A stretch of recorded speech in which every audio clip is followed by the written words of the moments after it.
Hello, everyone. Thanks for joining us again on another episode of Cryptid Safari. I'm LJ. This is Chuck from OK Chasing the Beast, and I think we got a pretty interesting show for you guys tonight. Yeah, we decided to get together and we're going to talk about some of the experiences we've had in a particular area down in South Central, actually, Oklahoma, on the Red River. People know it as Brown Springs. We've frequented that area over the years quite a bit. There's more to that area than just Brown Springs. There's the Texas side, which is very interesting. And geographically, though, it's not actually directly on the other side of Brown Springs. It's a little north of there, but either way, it's an interesting place. When was the first time we were down there, Chuck? Was that when we did that expedition with Kumbo and the group? Actually, I think it was. I think it was before that we actually met up with DDoS. I think is the first time we actually went down there.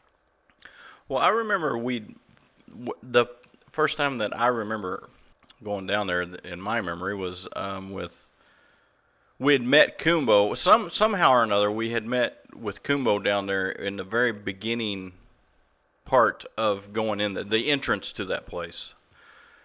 And where the spring is coming off the side of the mountain there, that they actually, I guess that's why they call it Brown Springs. I don't know why it's Brown. Maybe the guy who discovered its last name was Brown. I don't know. But and I remember us meeting there and Tim telling us the story of when, was it the FBI or someone had got a hold of him to come down and help them figure out what had happened to those two people or something like that?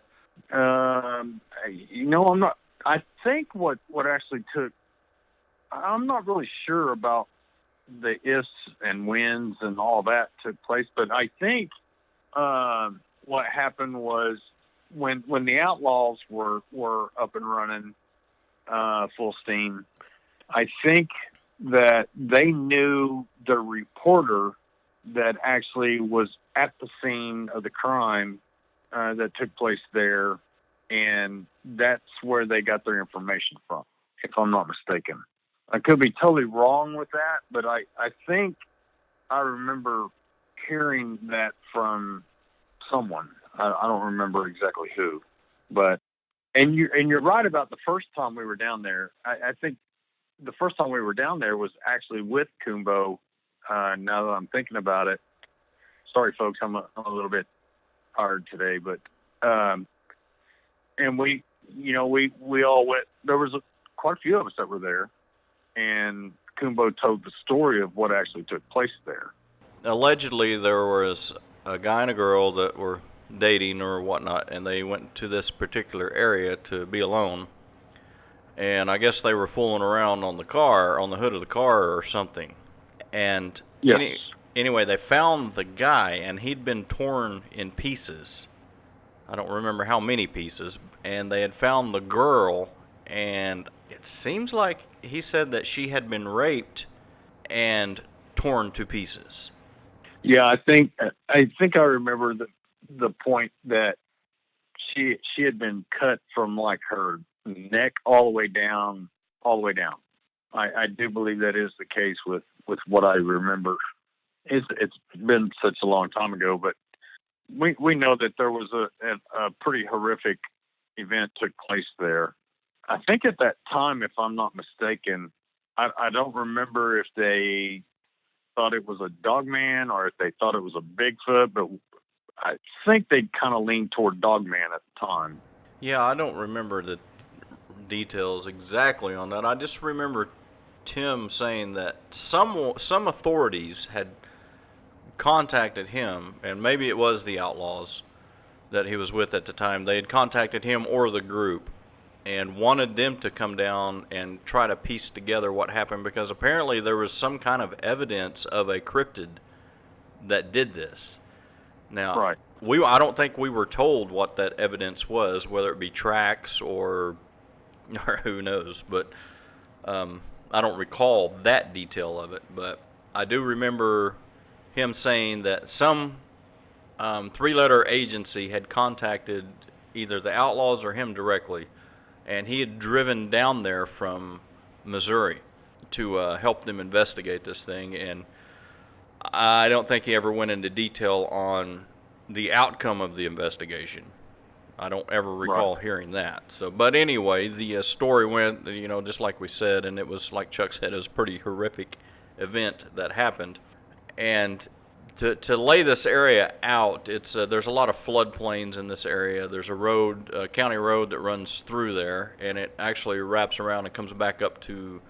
There's a big casino there, and it comes out north of that casino. But apparently, at the time of this event, that road pretty much stopped right there at the entrance, where the entrance is now. Right. And they have since then the Army Corps of Engineers, I believe, have went in there and cleared that out and turned it into a hunting area, and that's what got us started down there. And later, no, before I think even before we went down there, we had stopped and met with D. Doss and his research partner, and I think Yes. D actually took us down there. So, but anyway, and it's a unique spot. There is an old cemetery there that's up on the hill. When you first come into this location where this horrific event happened, if you'll go north from that location up on a hill right in front of there, there's a cemetery there. Now, it's quite unfortunate that people have went in and vandalized this cemetery. The headstones some are missing completely. Most of them are pushed over. They're don't even know where the actual grave is that they mark. So it's kind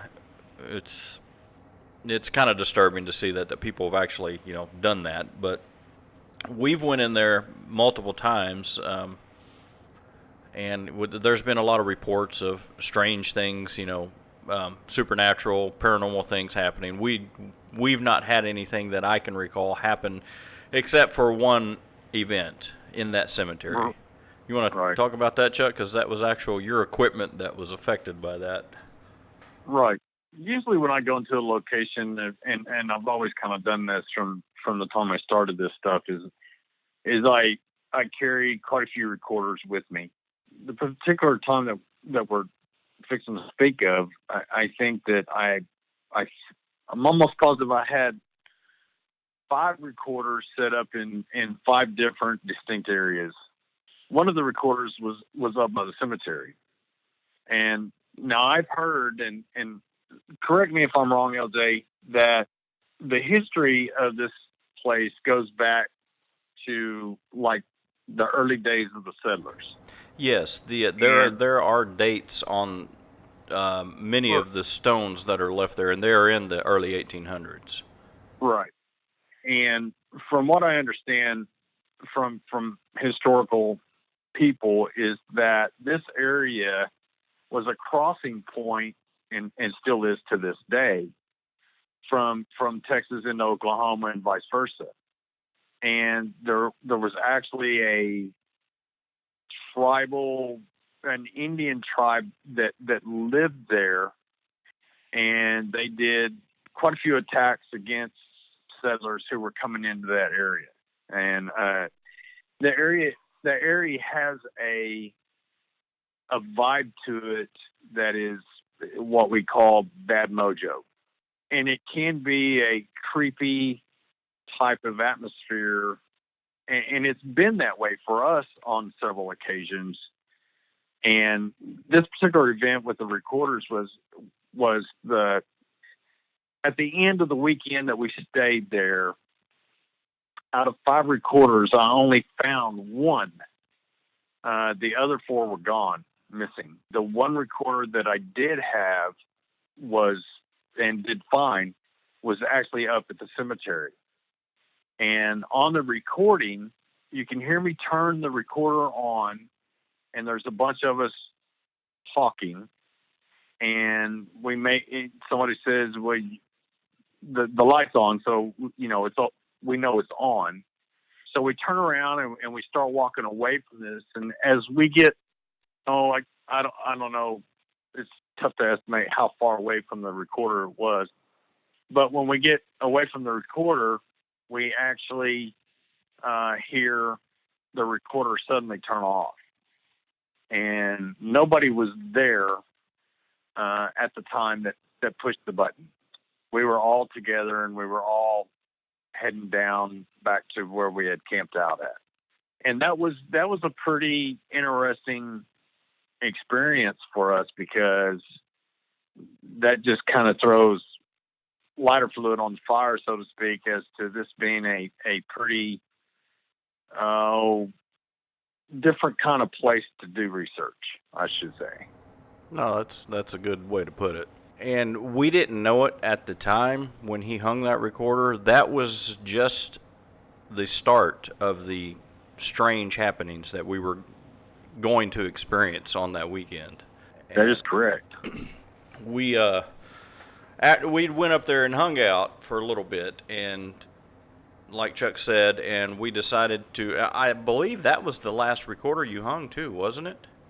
Yes, it was. Yeah, that was the last one. Now I will make mention that one summer I went down there and I hung trail cameras. I think I hung 6 of them in various different places, all down there. And at that time, I left them there for a little over 2 months. And one of the places that I put one of them was in the cemetery. And matter of fact, Chuck, I didn't put it too far off from where you'd hung that recorder. And right. I pointed it toward the entrance of the cemetery. And after I'd retrieved my cameras and started reviewing all the pictures, when I got to that camera to review it, I was literally shocked at how many different people visited that cemetery while that camera was there. And I don't know what they were doing, if they were investigating. And it seemed that some of them investigated, were looking around. They were one person even had a notepad, and they were writing dates down on these. I guess they were writing names and dates on these headstones. So it was interesting to me that this particular cemetery has gained some notoriety, apparently, and people frequent it often.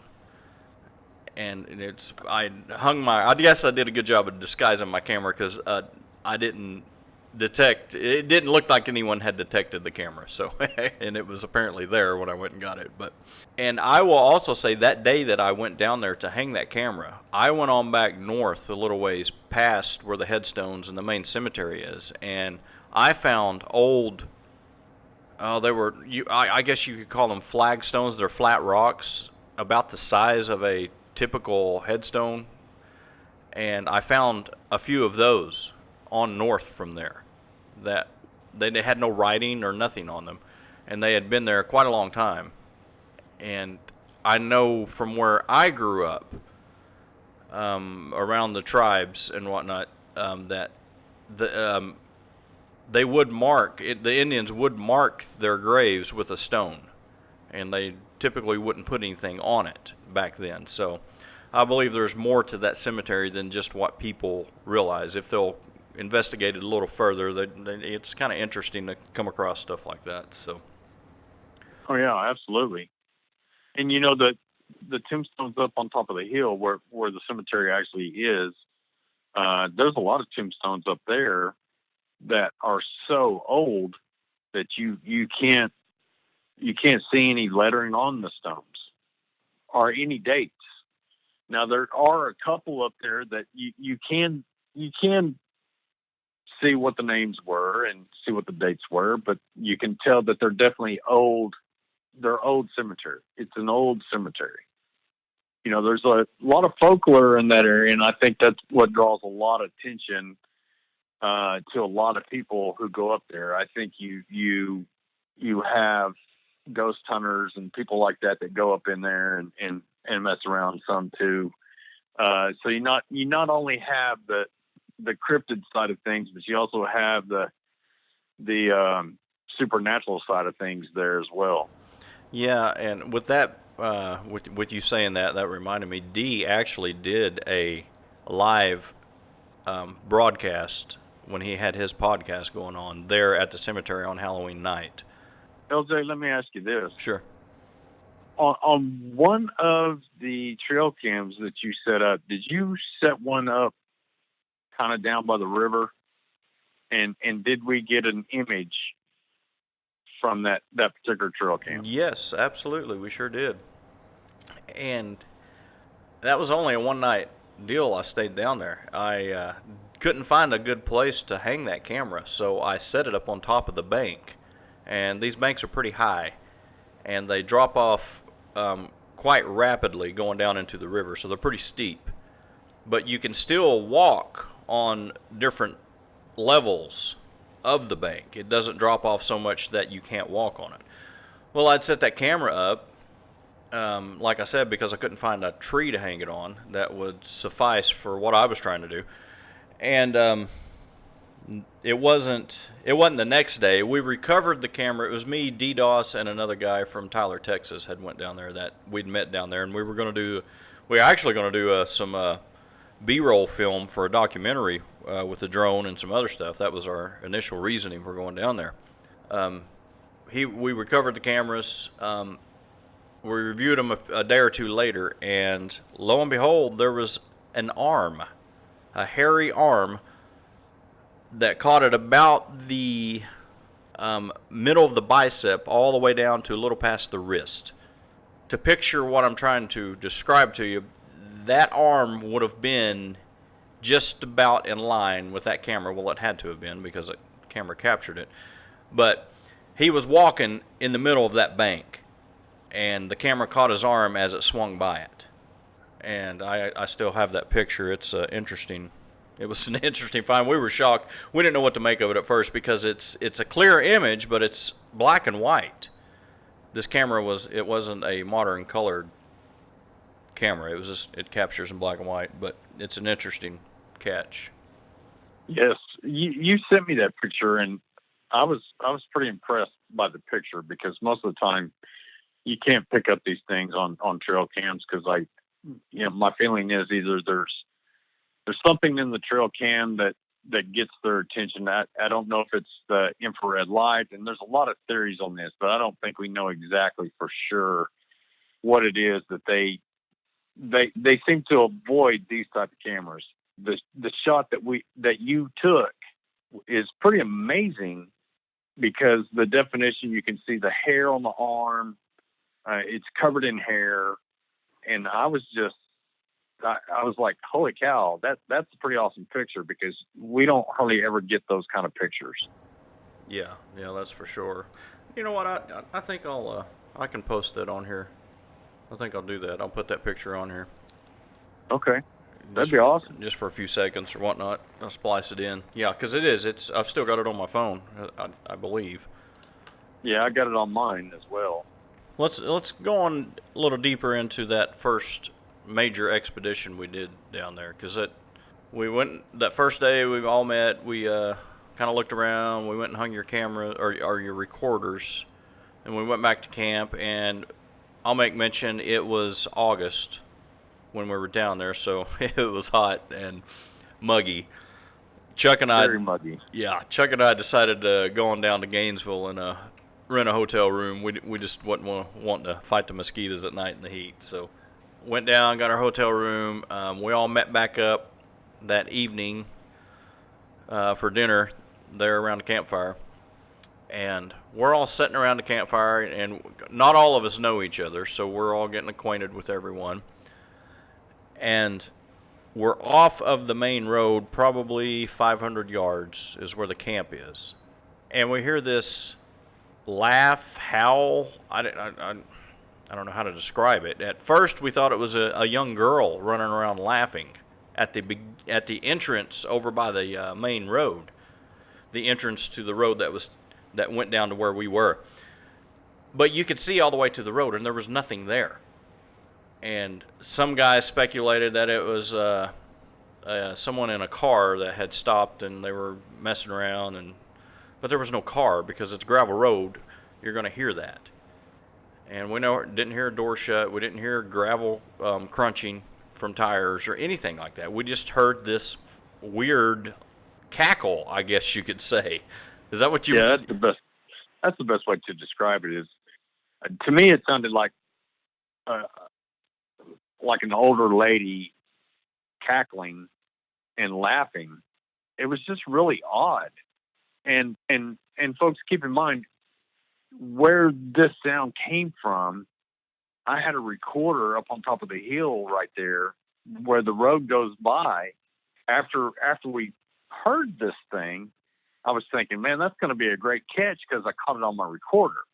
And obviously, once we retrieved the only recorder out of the 5 that we had, it had been shut off earlier that evening. Yeah. And so is that, I question that in the sense of, is that some kind of paranormal thing that happened to us while we were there? I don't know. I just think it was really odd that on that very first night, that's what we heard, but yet we didn't catch it on a recorder. Yeah, and I do lean toward the paranormal on that because of other things that we experienced, things that I've experienced, things that others have experienced down there. Though one piece of evidence that DDoS and his research partner Barry, I don't remember Barry's last name. I don't either. I was trying to think of that a while ago.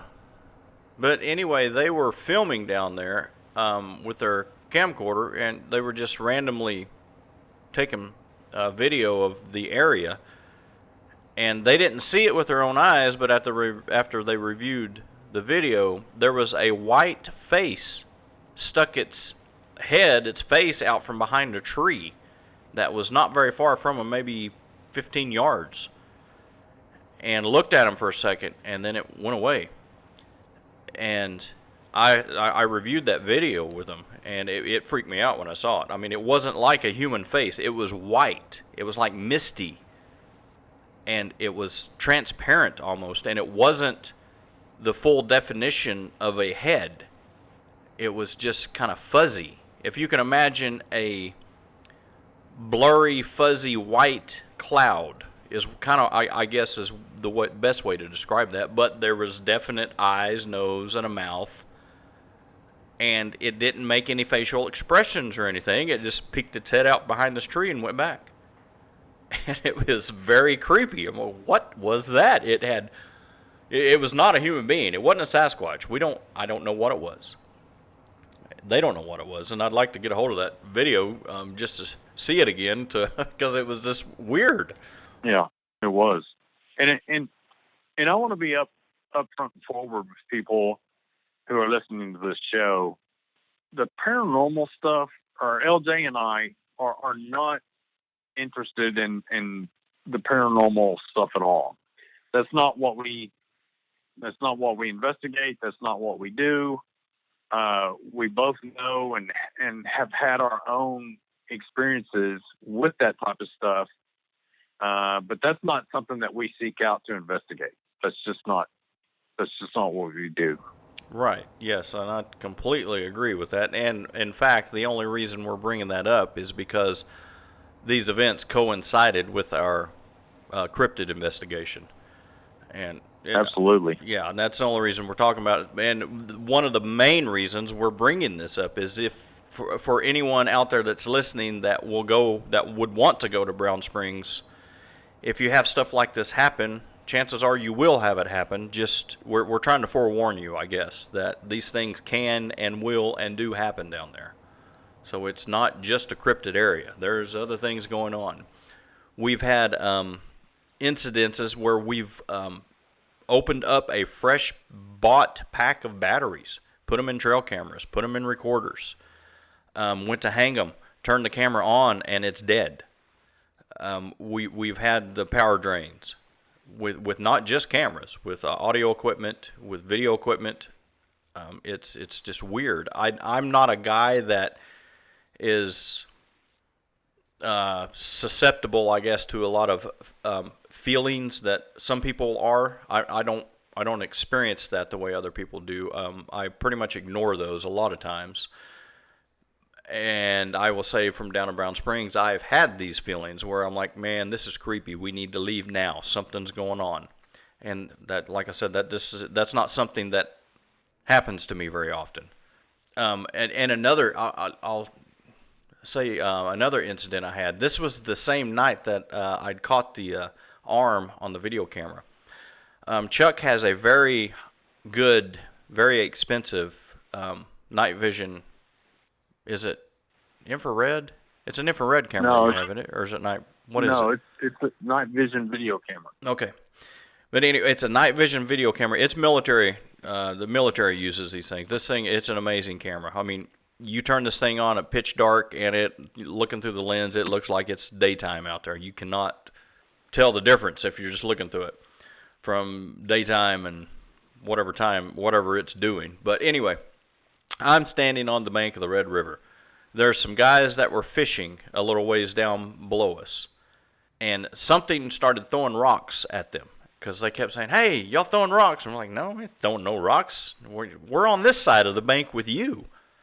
And the Red River at that particular place is probably 200. No, it's not 200 yards. It's probably 175 to 100 yards from bank to bank, from the Oklahoma side to the Texas side. But whatever it was throwing rocks and hitting pretty close to those guys. So I grabbed the camera, and I'm thinking to myself, I'm like, man, I'm going to get a great shot here because this is a great distance. It's clear over there. There's no trees that if they're standing on the bank, I'm going to get them. I'm going to get them in this camera, you know. And so I turn the camera on, and I turn it to the Texas side, and I get like white noise static all through it. You can't see hardly anything. I'm like, what in the world? So I turn the camera back toward our camp, and it's perfectly clear. I'm like, okay, well, I guess I don't know what that was. So I turned it back, and it did it again. I stood there for probably 10 minutes, maybe 15 minutes, trying to get that camera to focus on that side, and it never would. And I was recording the whole time, so when I came back, I gave Chuck his camera back. He reviewed the audio, and he called me later, and he's like, what is going on with that? And we were just dumbfounded. We'd never experienced that before. I've actually used this camera in other areas, and we actually captured a Bigfoot standing not probably 40 yards from me in between two trees down in southeastern Oklahoma. It's one of the better pictures that I have. So the camera does work and has worked and can produce some really good stuff. So I don't know what happened that night when LJ was out there and trying to film what was throwing the rocks at these guys that were fishing. And that's another one of those paranormal things that happen, that seems to happen. I'm not going to say on a regular basis, but it does happen periodically with people who go in that area. Yeah, most people who spend any time down there will report similar happenings. We don't have an explanation for it, but just be forewarned if you go down there. And it is public land, so you can have full access to it just like anyone else. But just be ready for something. Mm-hmm. Exactly. Well, we'll go on about that expedition we did down there, because that was a really good one. We had caught some pretty amazing things. We had decided to split up at one point. We went to Walmart, actually. We went down there for a resupply run and wound up buying some walkie-talkies. We had enough for pretty much all of us, or at least for the group, each group, and which was a good call on our part because we were able to communicate when we were in different areas, which worked out well. Dee and I had started following this trail that was beat down. It was a pretty good-sized trail. We had started down it, and it had actually went down into the bank of the river, and that was it, that we lost it. So he probably jumped in the river, or it jumped in the river and was gone. But as we were going down there, we hear the other guys saying, "Hey, where you guys at? Where y'all at?" And we told them where we were, and we weren't anywhere close to where they were. And they were getting activity.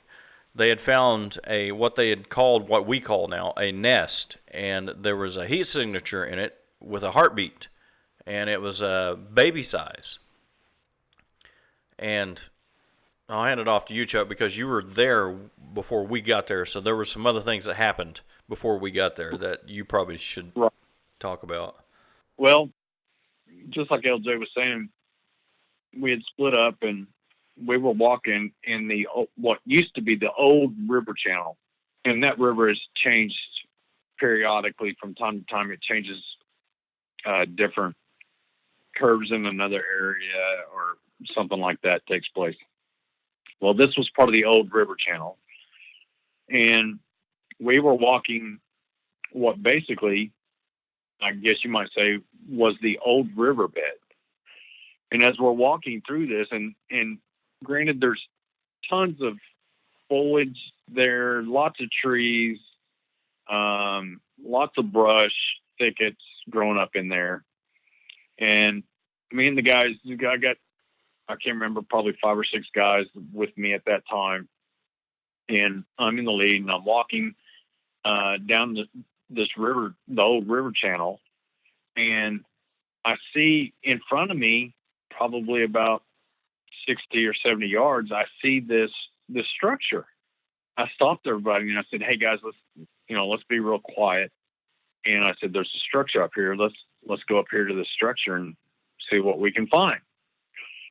So I get within probably 30 yards from the structure, and the structure reminded me of an igloo made out of sticks, if that makes sense.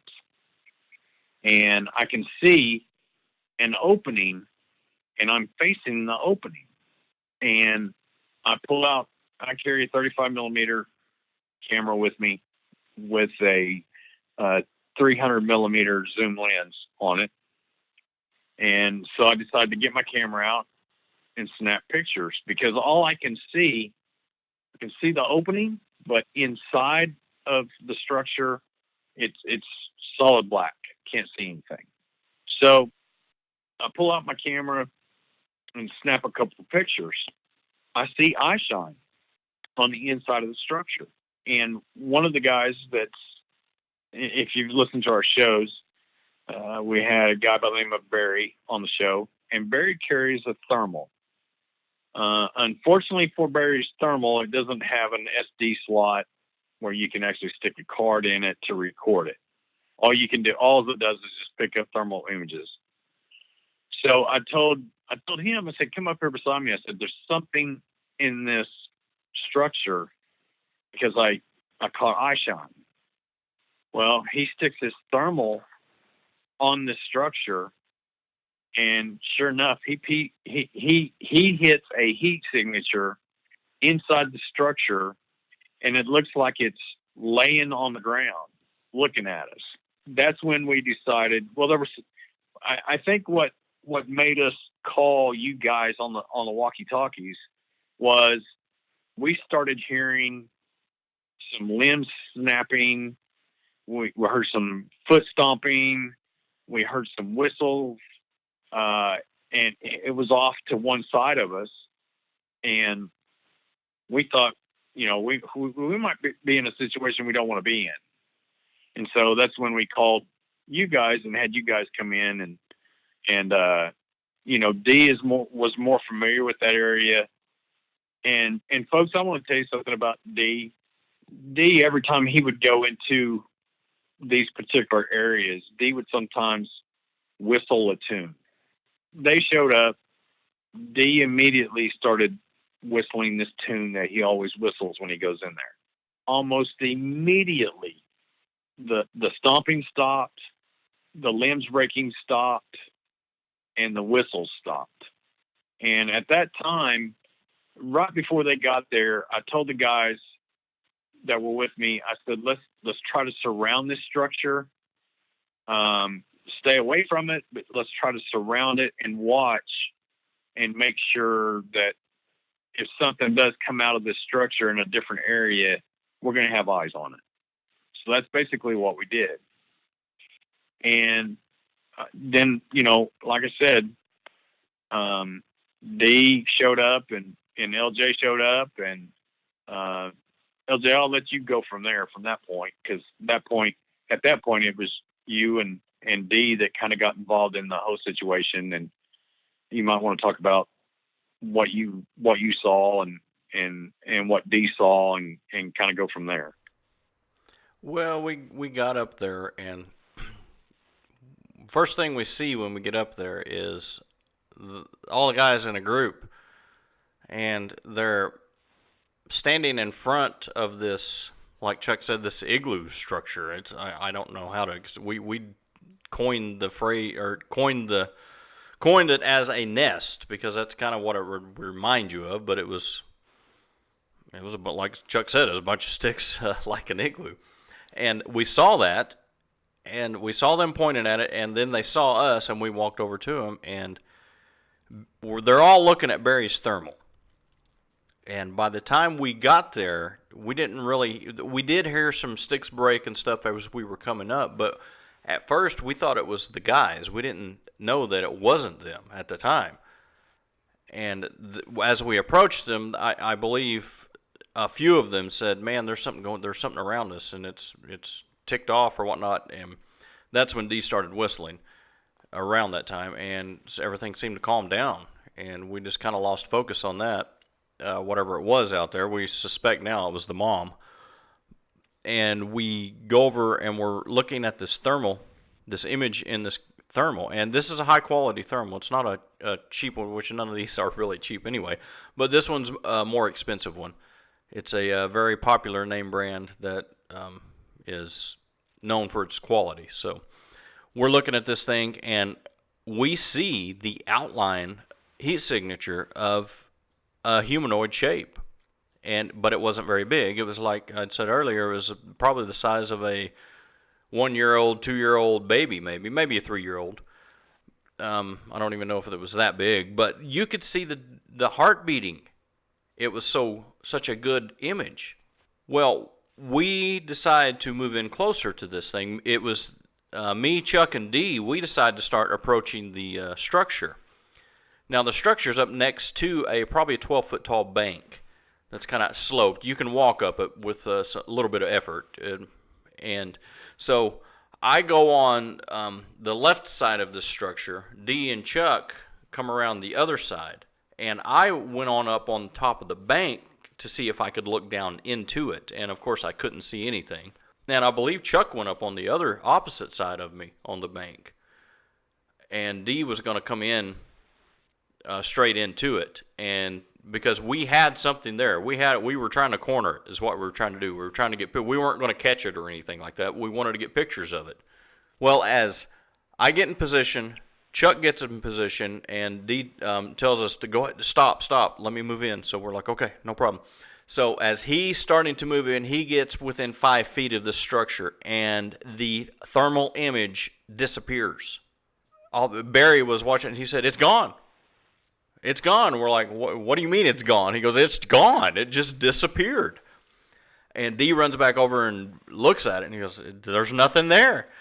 And we're standing around there kicking our selves in the butt. We're trying to figure this thing out. What the heck just happened?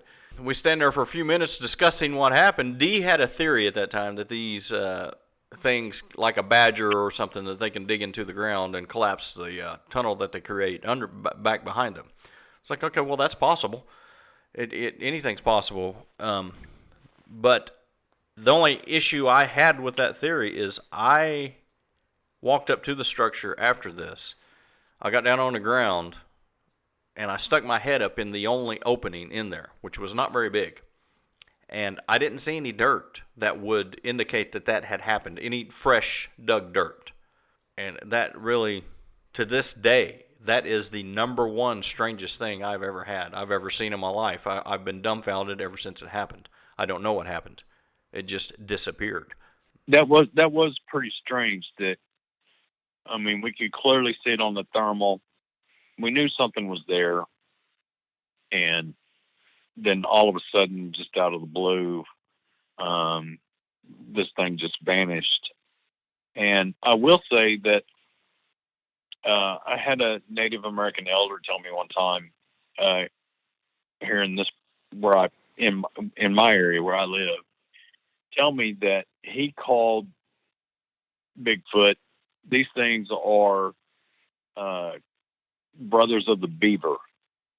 Now, I didn't ask at the time what he meant by that, but knowing how this thing just vanished like it did, I went back to hearing what he told me.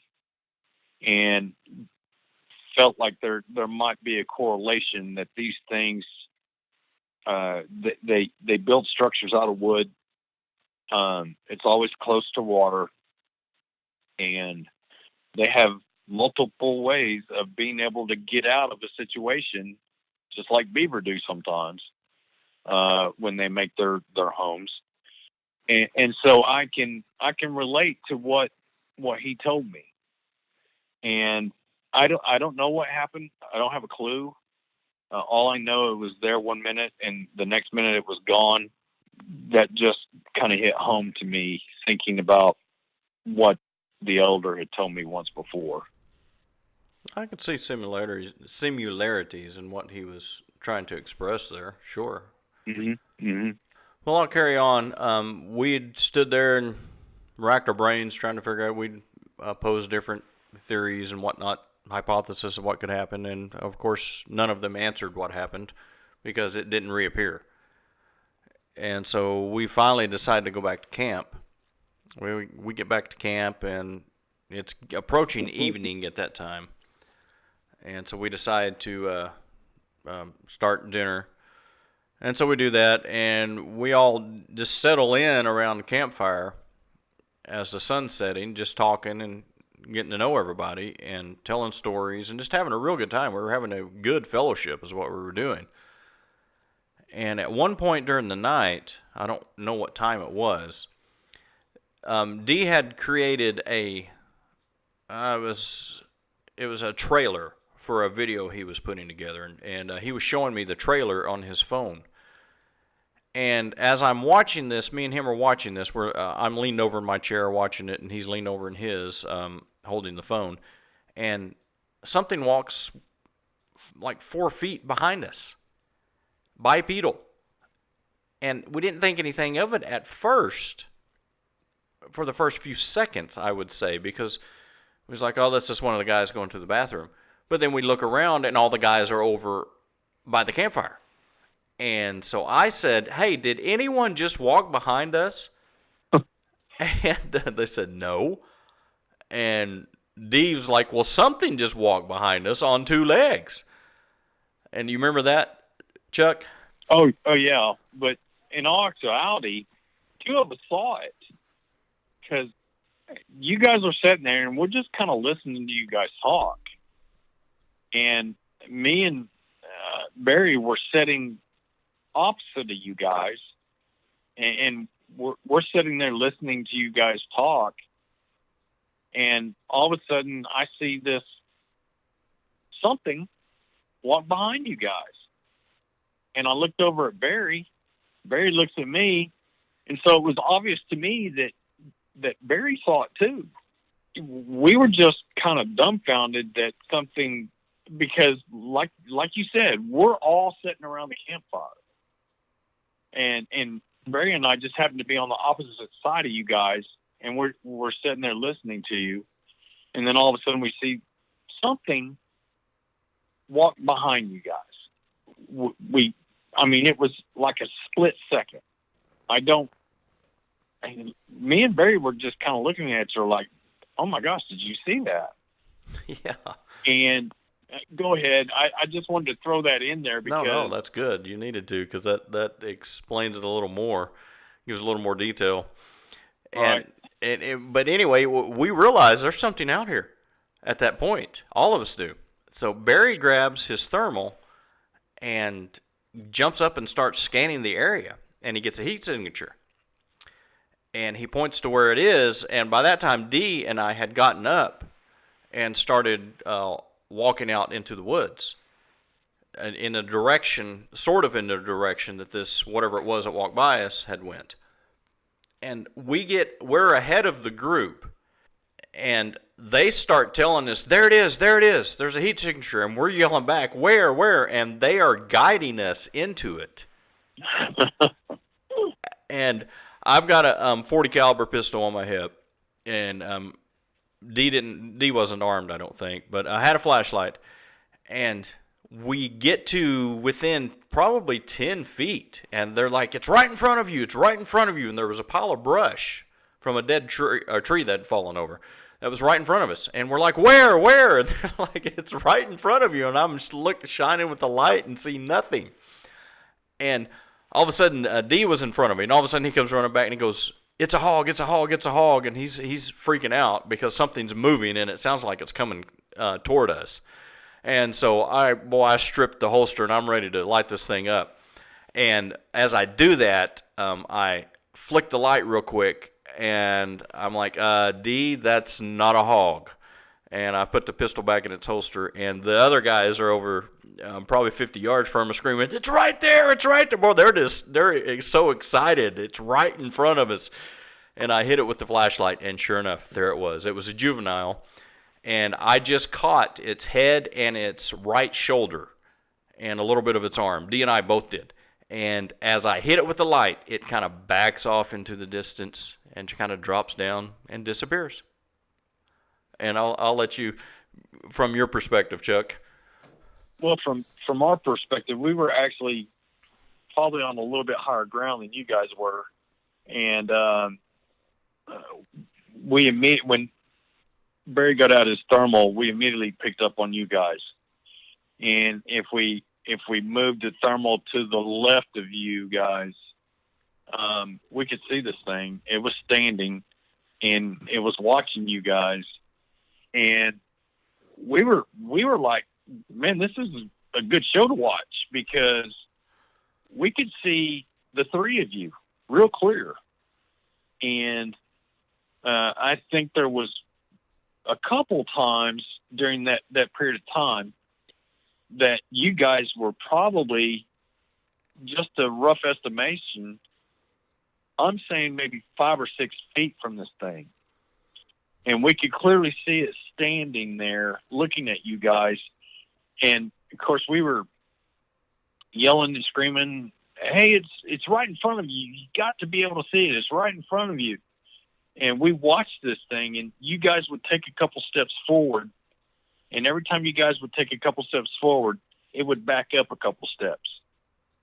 And I think that happened maybe once or twice during that whole time.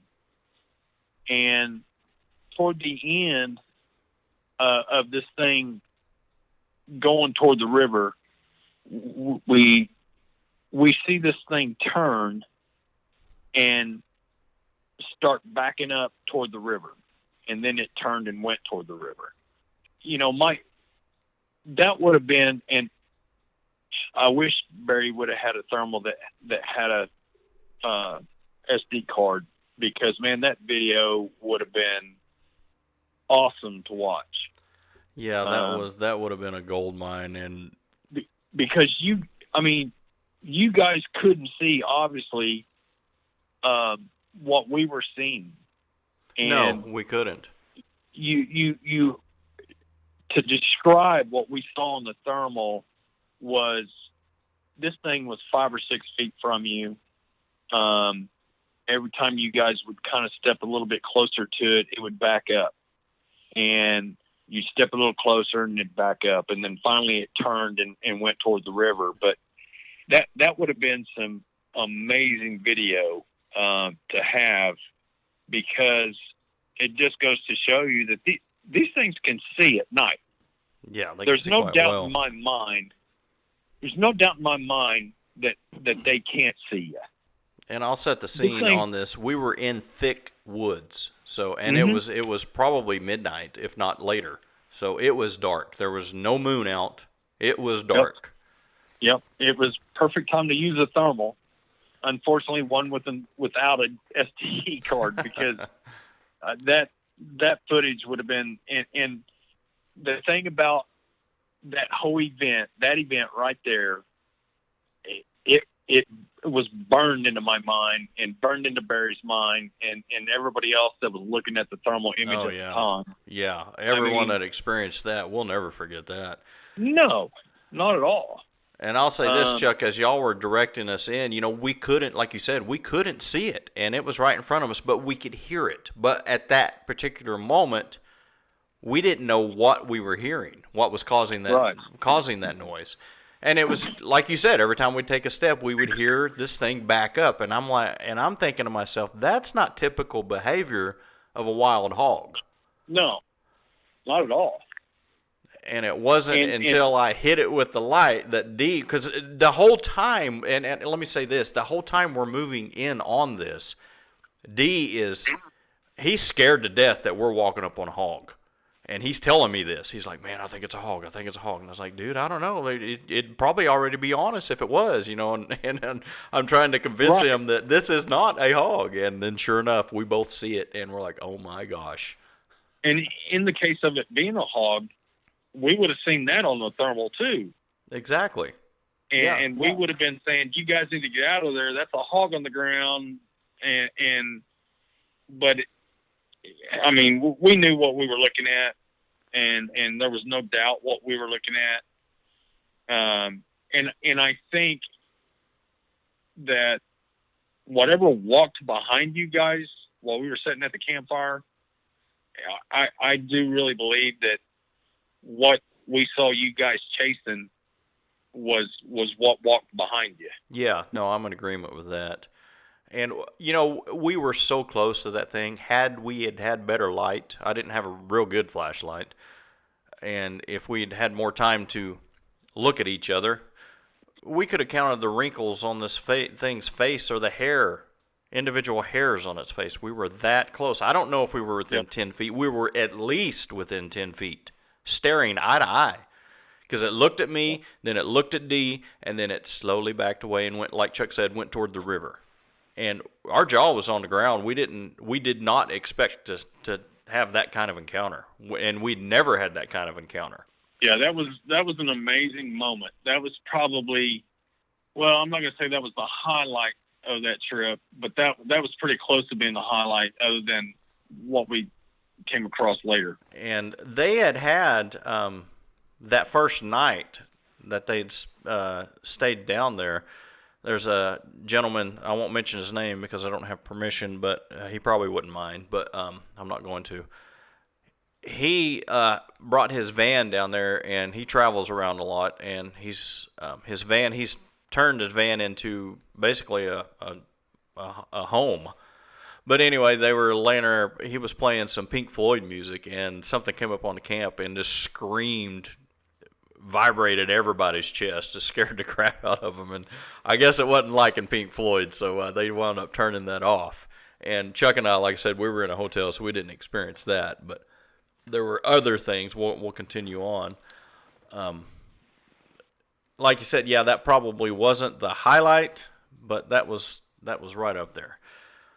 I mean, that, if you think about it, LJ, that whole trip was the first time that we had ever actually been in that area, kind of stayed in that area, and did a lot of scouting in that area, and had some things happen to us that weekend that made that one of the most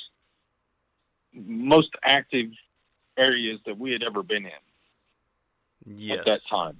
Yes, very memorable. I mean, and I'll say this, Chuck and I since then went down there together quite a few times, and I've been down there quite a few times by myself. Never failed going down there. We found really good evidence or had actual things happen. Not as good as the previous events we just described, but they were. I don't know, they were of a different kind, I guess. This is another time that we were down there, but the tree being pushed over toward my tent, that was a pretty eventful experience. Yeah, that was. I want you to go ahead and tell them about that, because that's. I don't think we've talked about that. One of the things that I do when I go into that area is I try to provoke them. And I provoke them in a way that probably most people wouldn't think of. And I don't even know how I thought of it, other than maybe it was by accident at the first time it happened. But it was just me and LJ, and LJ had his tent, I had my tent, and we were in this low spot area. It turned out to be kind of a worst case scenario, I guess you might say. Yeah, it But got pretty muddy on us. It started raining hard. oh yeah. Um, but what I did was during the night, if I had to go to the bathroom or whatever, I would go out and I picked out a tree that was right behind my tent. It was about a 5 or 6 inch diameter tree, still green, and I peed on that tree. In fact, I think that night I maybe had peed on that tree a couple times. And so the next morning we get up and LJ has a migraine headache. So we decide to drive into Gainesville and get him some ibuprofen from Wally World. And then we decide we're going to stop and eat breakfast. So we stop and eat breakfast. And then we go back out to the campsite. Well, when we get back to the campsite, this tree that I had marked was broken about, what do you say, LJ, maybe 3 inches off the ground, maybe? Yeah, 3 or 4. Yeah, it wasn't very far. It was broken at the bottom of the tree, and it was pushed over toward my tent. And if it would have fallen another probably 4 or 5 inches in one direction, it would have crushed my tent. Mm-hmm. Sure would have. And, folks, this was a green, healthy tree. Had no dead spots at all on it. And that was the first time that happened. And the second time that we actually went out there and I did something like that, again, it was LJ and me. And I picked a tree a little bit further off so it wouldn't be so close to my tent. Did the same thing there at that location. And the next morning we found a half decomposed deer leg hanging on a limb, kind of low to the ground. And I think that was another warning for us. Hey, you're in our territory. Don't be doing this kind of stuff around our stuff, And I mean, that's kind of what was going through my mind at the time. But yeah, anyway, it's possible. And we found the deer leg in the tree. I found a part of a hog 8 foot up in a tree, the head and skin of a hog. It looked like something had grabbed the head and just ripped the skin off the back with the head and hung it up in a tree. About 8 foot, like I said, about 8 foot up. Now, it'd been there for a while, so the crows and whatever was eating on it had eaten most everything out of the head, but they didn't touch the skin. And where this was, up in this tree, it would have been difficult for a human being to put it up there. Why would they put it up there would be my question to begin with. And it would have been difficult for a cat to put it up there. And the cats that I know of around here don't do that. But I could be wrong, but that just further enforces, the happenings we've had happen to us. The deer leg, the hog, the tree. Yeah, every time, like I said earlier, every time we've been down there, something's happened. Well, I didn't mean to get us off track. No, that's fine. No, I'm glad you brought that up because that's something that was very unique. I mean, we were pretty shocked. Yeah. And we were. That tree, it had to have been intentional, I think. I don't think they were trying to crush your tent, or they would have. I think they were just trying to give you a warning. Hey, this is our territory. Quit peeing on the knot or something. I don't know, but yeah, it was kind of a funny moment when we got back to camp. I'm like, where'd that tree come from? Yeah. Well, but, let me say this too. That was one of the trees. I'll do a trick out there. I'll take some fishing line and I'll wrap it. I'll go around the whole perimeter of the camp and I'll hang fishing bells for fishing poles. I'll hang those little bells on it as a tripwire. And that was one of the trees I'd had the fishing line tied to as well. Or it had went around. I forgot about that. Yeah, so I forgot about that. It was in that perimeter of our camp. So I just remembered that. That was interesting. Well, like I said, sorry to get off track, but you fixing to go to day 2? Yes. Okay. Okay. or I don't remember. What did we do on You day mean 2? Yeah, why don't you? Yeah.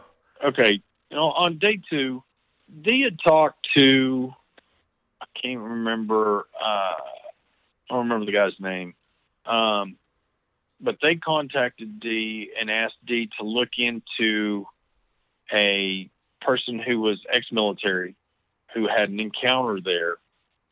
Well, it was on the Texas side. The story goes that this ex-military guy was on land management area, wildlife management area, and which is open to the public. And he went in there looking for a place to hunt. And I think the very first day he was there, if I remember the story correctly, he scouted around and found a spot eventually that had quite a bit of timber in it. The next day, he cut up a bunch of the wood around that area and made a deer stand out of wood. Nothing weird happened the first 2 days he was there, but the third day was actually the opening day of deer season. And this guy, I guess during the second day, he had placed cameras all around that area. He actually had, if I remember correctly, he had a thermal imager with him as well. And he got up in this stand that he had built. And as daylight approached, supposedly the story goes that 3 great big, huge Bigfoot come out of the wood line. And this guy got so scared. If I remember correctly, Jay, one of them, he even said one of them, he said the biggest one that came out of the wood line was 14 feet tall. Yes. He's That's a monster. And it scared this guy so bad. He jumped down out of his deer stand and started running toward his car. And we're talking, what would you say, 3 miles in, maybe? a couple of miles. It would have been a couple mile run to his car.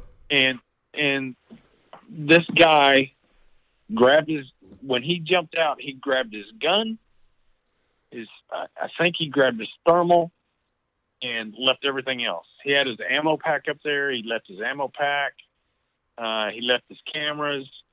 And these things followed him all the way to his car. They asked him, "Are you going to go back and get your cameras?" And he goes, "No." He goes, I'm never going to go in the woods again after what I saw. Yeah, apparently he sold his guns and he got completely out of it. He was so terrified about what he experienced that there was no way he was going back in. Well, there's one side to that. Oh, go ahead and finish, and then I'll add something. So we set out to the Texas side because we wanted to see this spot, and we wanted to see if the cameras were still there, because I can just imagine what that film was like if these 3 things as big as he says they were come out of the wood line, come running at him. I think I would have hightailed it out of there too myself, but that would have been pretty amazing video to watch. Yeah, absolutely. And that was our hope, I think, in going in there, is to find out exactly where this blind was, that he had built, and to possibly find cameras in the area. Right. Now, there's one side of that story that I remember. As he was running out of there, these things were chasing him. Yep. And they were right behind him. And, of course, if they'd wanted him, they would have got him. But apparently they were just trying to scare him. But the thing that stuck in my mind about that whole story that freaked me, I mean, it didn't really freak me out, it just disturbed me, is he reported that one of them behind him, directly behind him, was saying, "Get him, get him, get him." Was talking. Oh, I don't. You remember that? I didn't remember. I didn't remember that. Yeah. That's what Wow. Dee said. And if you'll remember, going into that location, there is a oil well there.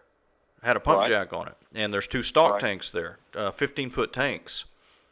And there was another guy that was bow hunting, and he set up on one of those tanks to use it as a stand. And 2 of them walked out of a tree line, probably the same 2, and ran him off too. I don't know if you Huh. remember that story. No, I'd forgotten about that one. Yeah. I think that just the fact that this guy was ex-military and how it affected him, I think I was focused on that more than I was focused on anything else. Sure. Yeah, it traumatized the guy. D said that he tried to get him to come on his show, and he said, no, I ain't talking about it. Nope, I'll talk about it with you, but that's it. Nope, I'm not going to do it. And D said this guy was physically shaken, and this was weeks after the event had happened when D had talked to the guy. And Yeah. he said he was done. He was never going back in the woods. It changed his life. That's unfortunate, but that's what happened to the guy. Right. Well, that was our intention on day number 2, is to go on the Texas side and see what we could find. And I don't think we were disappointed with that at all. No. And this place, it's hard to find. You've got to know the area, know what you're looking for on a satellite image of the area. If you don't know the area, it's not just a place you're just gonna. There's no signs that lead you into it, and you go through Gainesville, and then you go back north. I can't describe to you how to get there. I know how to get there, but I would have to show you how to get there. I can't describe it, if that makes sense. But yeah. Well, LJ, go ahead. Describe what we kind of walked into when we first got out there, as far as the foliage and everything that was around us. Now, keep in mind, this is in August. This day 2, which was our last day, it was a Sunday, I believe it was. We'd all had to go back, back to our normal lives. But we had met at a little restaurant and ate breakfast. We wound up getting out there about 10 o'clock, which was about 3 hours later than we really should have got out there because the heat was already kicking in.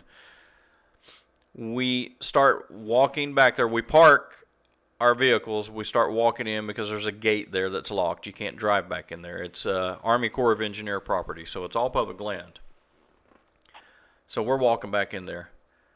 We get out to this big field, and we cross this field, and it was grown up in Johnson grass and all kinds of stuff. We get to the edge of the field in the grove of trees. We start going through the trees, and it's a pretty easy walk from that point until we get to another clearing. And the weeds are so tall and the underbrush is so thick, we're finding logs that have fallen over to walk on them to get through this. I mean, if you waded through this underbrush, it was 4 to 5 feet deep. The weeds we were trail blazing through were 12 to 14 feet tall, and we're not exaggerating. We may be even underestimating. We were just dumbfounded at how thick this area was. Well, we got to that point. D had been leading up to that point, and once we got to that point, it was like, hey, your guess is as good as mine as where we're going, because it was unfamiliar terrain to all of us. So I take off. I'm leading the group. I find a log of mind you, a 2-foot thick cottonwood tree that had been broken. There were 2 of those. They were breaks. Wind didn't blow these things over. And I'll digress just a second. I have found 24-inch tracks down there, which, do the math on that, it's about 12.5 footer. So at first I'm not going to say I didn't believe the guys, but I found it very difficult to imagine in my mind a 14-foot Sasquatch. But I found evidence that corroborates that, to closely corroborates it anyway. So anyway, we're going through there. We're finding all these structures, and we're just blown away at the things that we're seeing. We get on this log. Everyone's following behind me. We're moving slow because it's not easy. And at some points, we're wading through this crap. You take a couple of steps and your legs and everything are so encumbered by the underbrush you can't move, so you have to throw your body up on top of it to press the stuff down, climb up on top of that, move a little bit, you sink back into it, and you repeat that. And it is very slow moving, very tiring, and and it's humid and hot, and we're like, man, we don't really want to be here at this point. Well, anyway, we get about halfway through this area, and I find a trail, a beaten down trail. And I'm like, oh, great, thank God, because this is horrible. So I'm thinking a game trail. Well, I get on this trail, and we start walking on. I wait for everyone to catch up. When we start walking on this trail, and it dead ends into another big wall of brush. But this was different. This was a structure. It looked like a grass hut.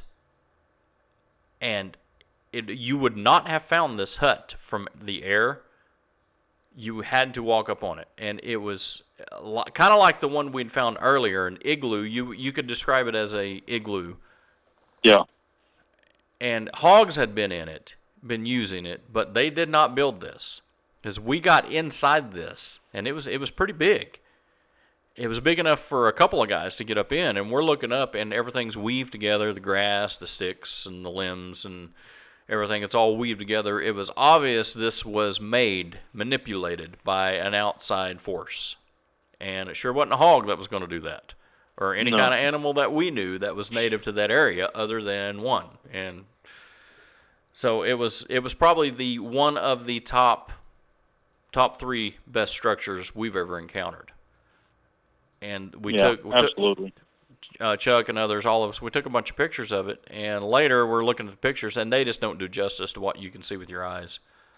And I think, LJ, why the pictures don't really tell the whole story is because we had walls of tall grass all around us and all around the structure, and there's just to try to take pictures of something like that, it's pretty hard to do to see what you're actually looking at.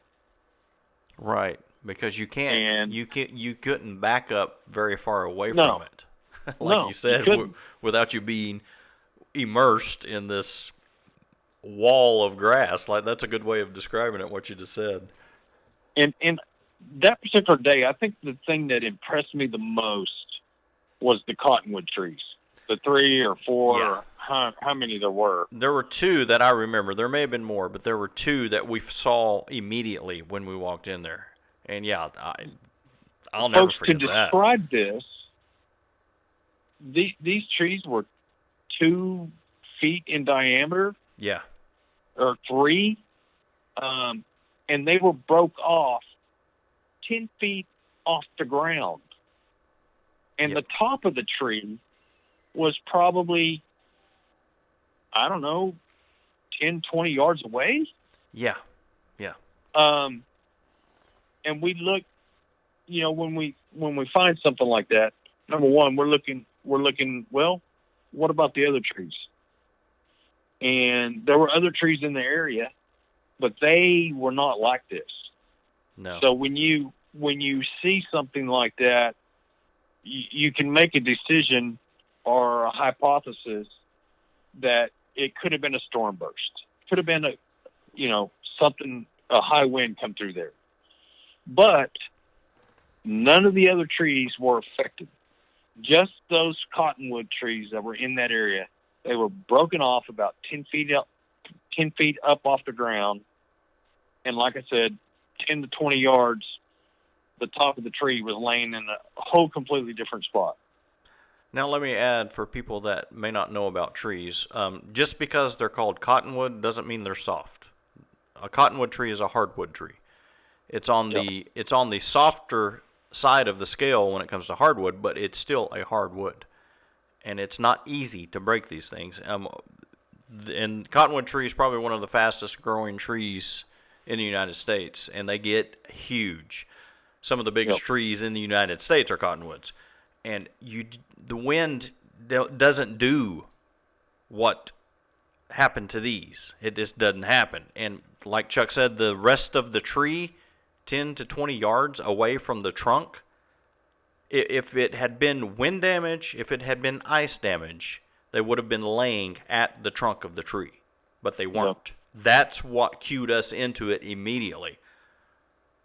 And we were all just blown away. And let me describe this area. Both sides of these trees were sheltered by tree belts, so windbreaks. So there wouldn't have been a high wind anyway that could have got to them.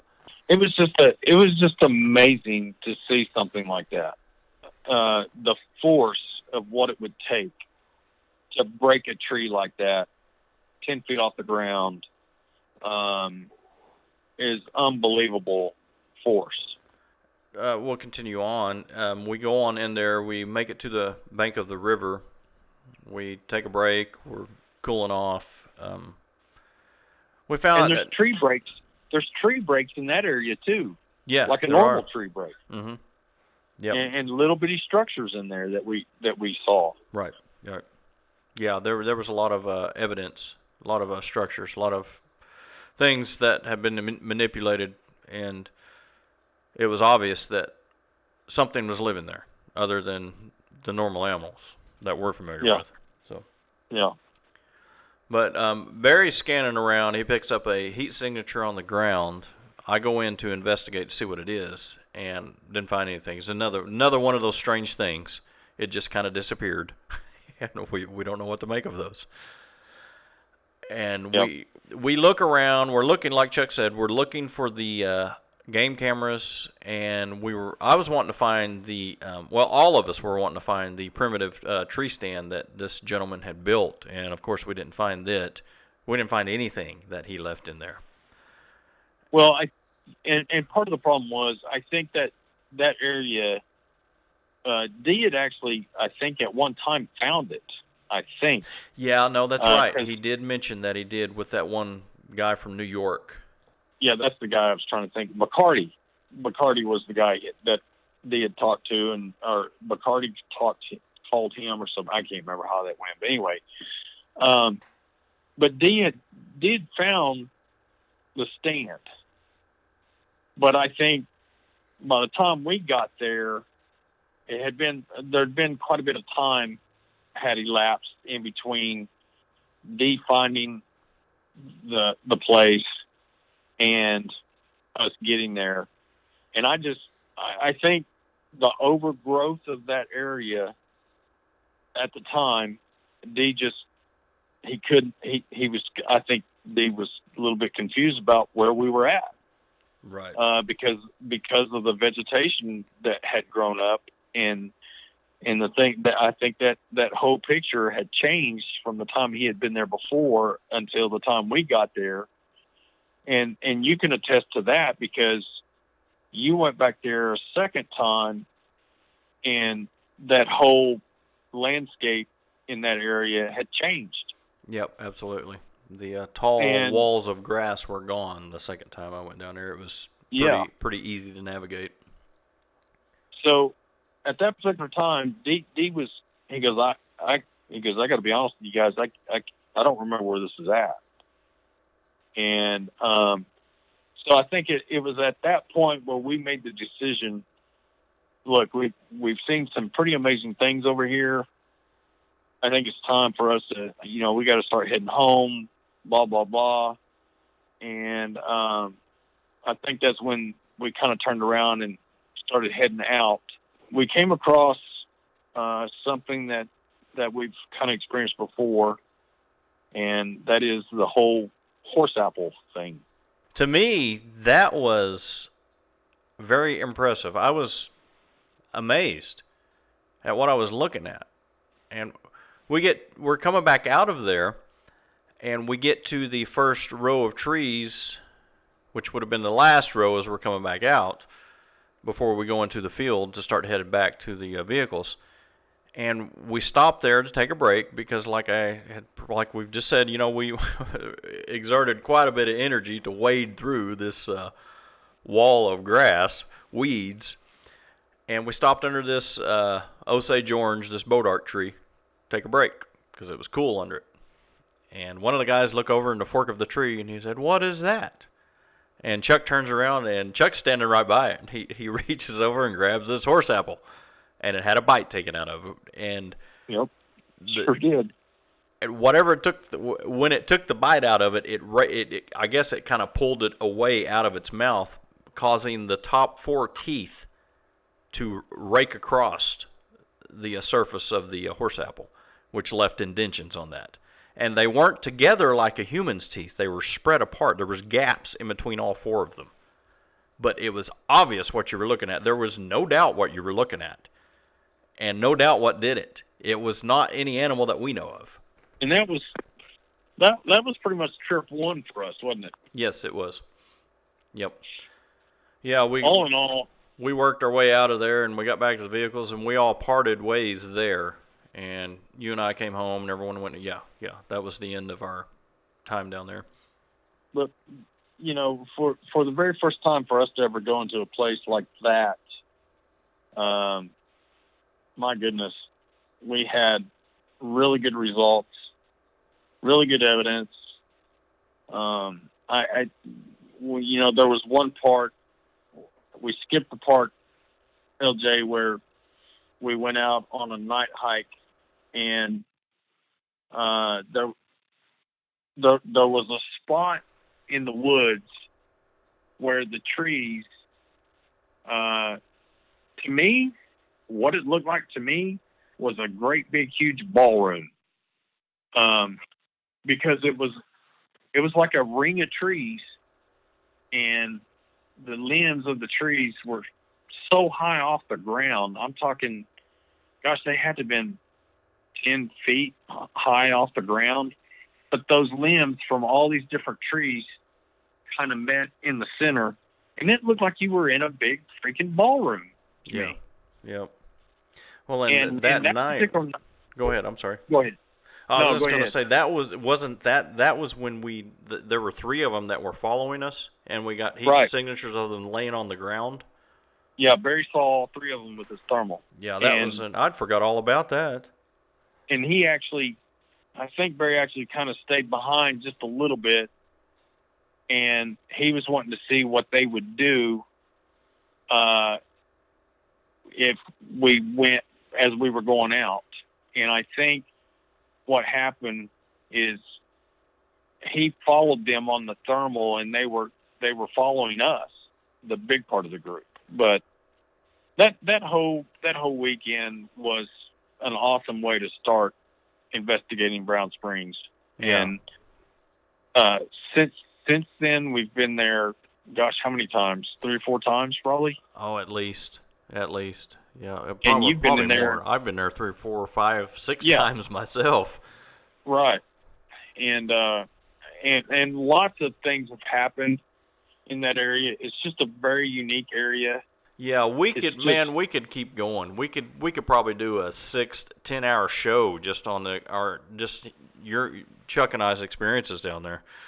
We don't have that time, but that was, like you said, that was a good way to kick the intro off to Brown Springs for us and for anyone listening.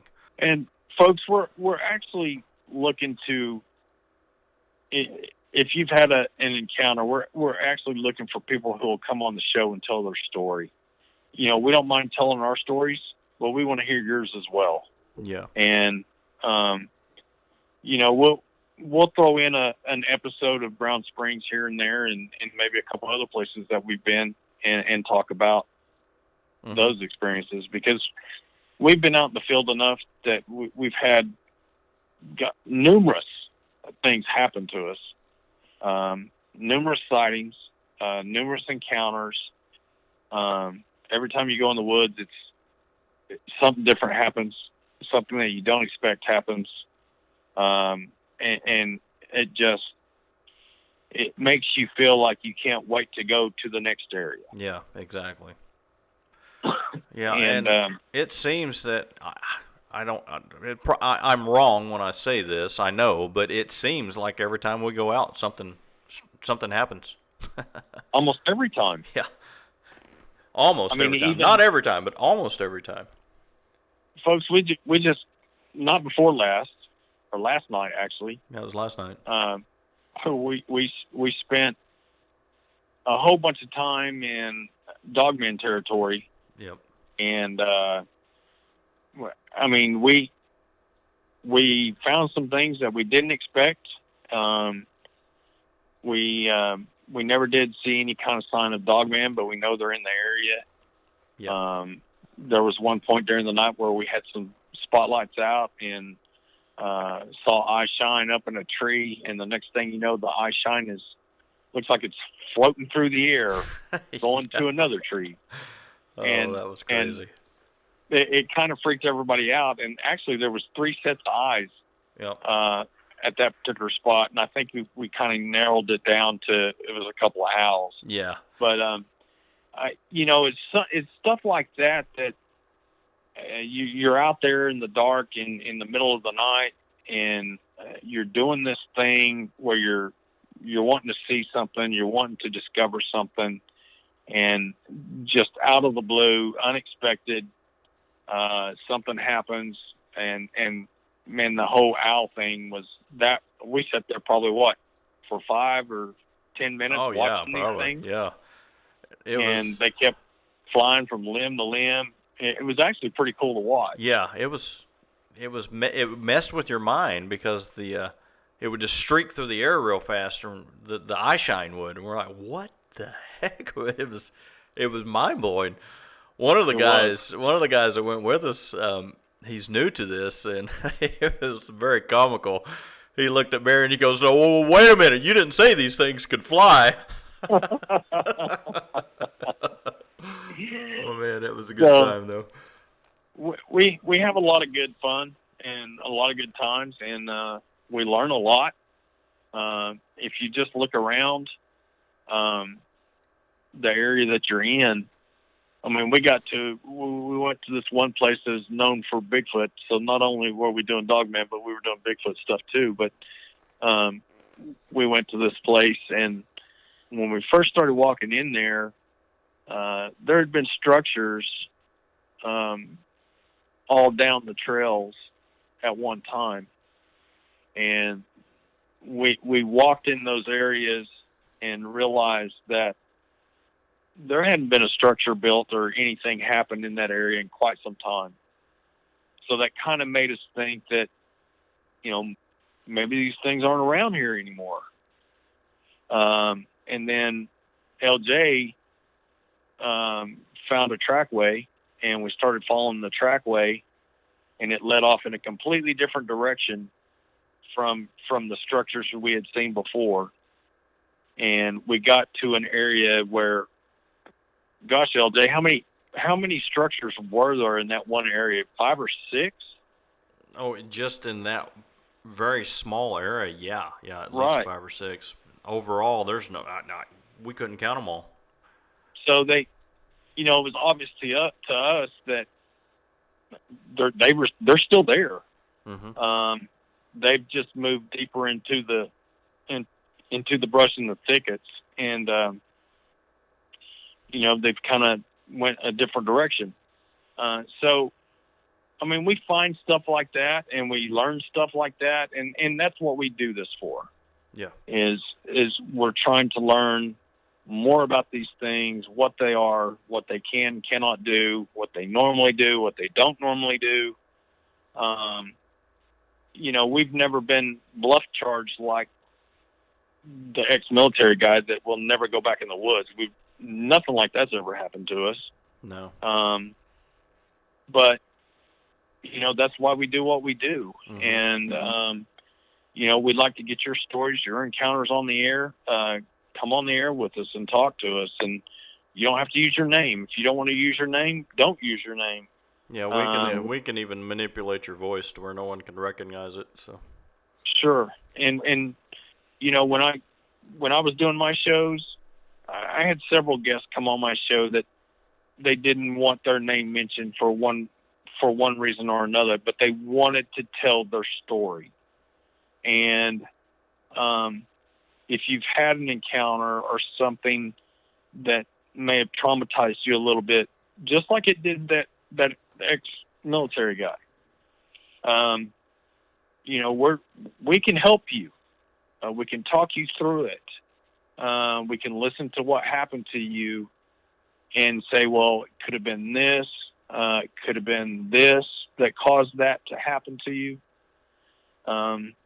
We like to help people, and that's our main goal.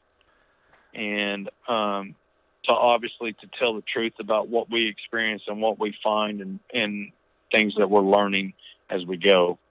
And I think we got a whole lot to learn about these things, don't you, LJ? Yeah, I agree. Yeah, we do. We're just scratching the surface to what these things can do. I mean, I learn something every time I go out and start tracking them. It improves my tracking skills just observing them. Right. And if you think about it, Patterson Gimlin had their film shot in 1967, and since 1967 up until now, I think we've gained momentum with this subject, but we still got a long ways to go. Yeah, sure. And well, let me throw this in there in regards to what you were saying about helping people. We're not saying that we think we can help people. No, we're saying that we have helped people, so we know we can. So if you need help, we're not the only source you can go to, but we are a source you can go to. So, and we're not going to shy away from helping anyone. And we've actually had people call us and have us come out to their homes because they have a continuation of the events that happen around their home, and they want somebody to talk to, and so we do that. And we find that more than not that people really just want to talk to someone that will believe them and not ridicule them. Hey, we've been ridiculed. Sure have. I've gotten laughed at. I don't know how many times, and it's funny that one of the persons that used to laugh at me is starting to swing our direction quite a bit. Yep. And so, I mean, that does happen. But, you start thinking about things that might have happened to you in your past, and you didn't have any explanation for it. That's one thing that we find is that we start telling about our stories and things that we've experienced, and automatically there could be somebody that's listening to us and they say, oh my gosh, I experienced the same thing. Yep. And not really figuring out what that experience really was until they hear somebody else talk about it. Right. And real quick, we'll start wrapping it up here, but real quick, another thing too, and then along with that is people that have never done this that are skeptical. We've taken them out before, and we've came across things like we came across yesterday, and at that point we're able to show them what we're seeing and why we think that it was a Sasquatch or another cryptid that did this. And when we explain our perspective, they start putting that together, and then they start seeing it. And then, and it's exciting to see a skeptic start coming around and see what we see. Well, there was a guy with us yesterday that we started showing them things out there in the woods, things that we were finding, and the next thing you know, he was saying, "Well, where'd that branch come from? Yeah. Where'd that tree come from? Yeah, what did this? How did this happen? What did this? How'd they do that?" And we actually found 2 tracks yesterday. Mm-hmm. I can't remember the sizes. I think one was about 12 inches, I think that one you said that you measured with the dollar bills, you estimated it to 11 inches, I think. 11 inches? Yeah, okay. I think that's what you said. And I think there was a smaller track than that. Yes, there was. It looked like a juvie track. Yeah, there was. And let me digress just a moment, and we'll start wrapping this up. In regards to the trail cameras that the gentleman on the Texas side at Brown Springs had hung, I went back down there with 2 friends. Chuck wasn't with us on this event or particular outing earlier this year, and we actually found one of the trail cams that he hung, and I'll just wait and leave it at that. We'll talk about that at a later date. Just kind of a cliffhanger for you guys. But I love cliffhangers, there you go. especially when I'm using them. Yeah, that's it. That's it. But yeah, well, Chuck, you need to get some rest because I know you got up early this morning and went to work, and we got in late last night. I know that, but it was a good time. It was worth it. We like we said, we had a couple of new guys out with us, and I think they got the bug now. So, which is good because that's what we want to see.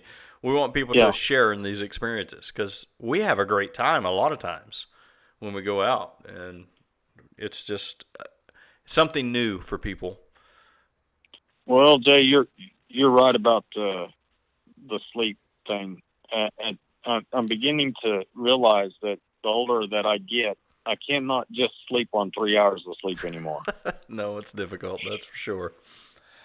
But yeah, we're going to go ahead and wrap this up, guys. Everybody, thanks for listening tonight. If you leave some comments, you can talk to us that way. Email us, cryptidsafari@gmail.com. If you need to talk to somebody, we'll send you our phone number and whatnot. We'll communicate with you in any way that suits your needs. And Chuck, I want to thank you for coming on and helping me with this. It means a lot that you're on here sharing these experiences and everything. And I think a lot of stuff that's happened to us, people need to know that this stuff is real, and we're going to tell what's happened, whether people believe it or not. We're beyond that. We're not telling it to convince people. We're telling it so you'll know, hey, this stuff is happening to everyday normal people. So absolutely. Yeah. Any closing thoughts you want to add? I just want to thank the folks for listening, and if you watch the video, give us a thumbs up and subscribe to us. It really means a lot to us, and it kind of tells us that, hey, we're actually maybe doing some good for some folks out there. So it's pretty important to us. So thank you very much. Yeah, absolutely. I concur with everything. All right, guys. Y'all have a good night. Thanks for listening.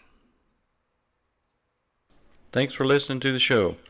If you've experienced a cryptid animal in any way and want to tell your story, email us at cryptidsafari@gmail.com. You're welcome to come on to the show or just simply talk to someone who will listen. We're here for you. Remember to be kind to one another, seek the truth in love, and He will make you free. Until next time.